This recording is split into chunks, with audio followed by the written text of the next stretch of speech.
Hey guys, so I'm at the auto parts store right now, and not everybody watched my video with me talking to one of the guys on YouTube who talks about Chrysler and Mopar. Now this is one sensor that I do agree with, where it needs to be Mopar, and as they say, Mopar and Nopcar. This is a crankshaft position sensor, and this is for the 98 Jeep Grand Cherokee. The one that they sent me is actually for the 96 to 93, so this is not the right part. This connector is different, but I wanted to show you guys something.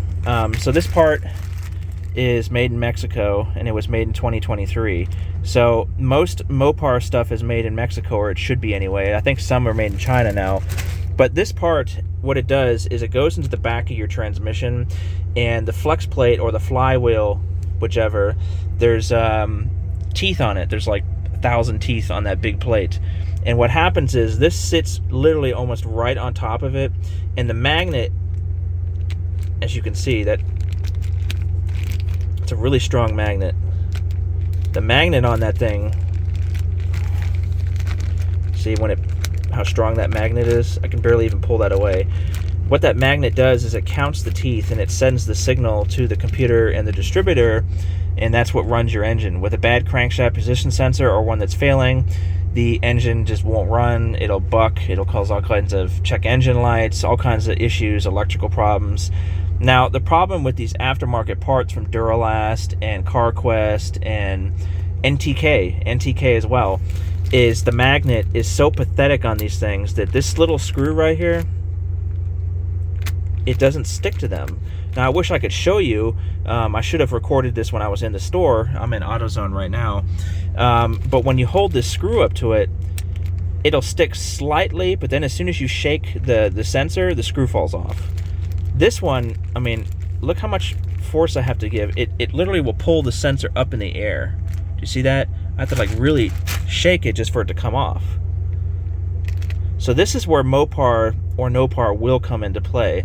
So if you do have a 98, 97, 96, whatever Grand Cherokee all the way up to the 2000s, I highly recommend you get the Mopar sensors. Do not get the AutoZone ones or the NTK or CarQuest or anything. You know, usually NTK is a good brand, right? Well, no. The NTK one was actually weaker than the CarQuest, and it was actually weaker than the Duralast one. So NTK was absolutely shit. You know, as a matter of fact, when I was putting the screw up to it, I had to like really kind of wiggle the screw on there because it felt like there was no magnet at all inside of the thing. So imagine putting that into your car and then trying to drive to work where the thing is like miscounting teeth, or it can't even count them at all because the sensor, the magnet, is weak.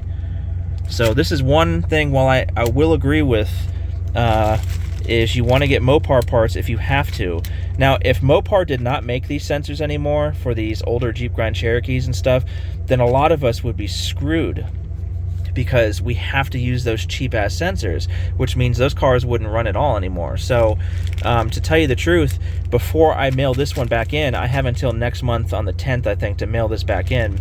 Before I mail this in, the other one that I ordered, which has the correct plug on it, I'm going to see if this one is actually a Mopar one, because sometimes on Amazon they will sell you counterfeit parts. The only way you can check to see if it's actually a Mopar or a cheap-ass part is by checking if the magnet is strong or not. So if it has a weak magnet, then it's not a Mopar part. So anyway, I'll let you guys go, and I thought that would be a little interesting video for some of the car guys. So thank you.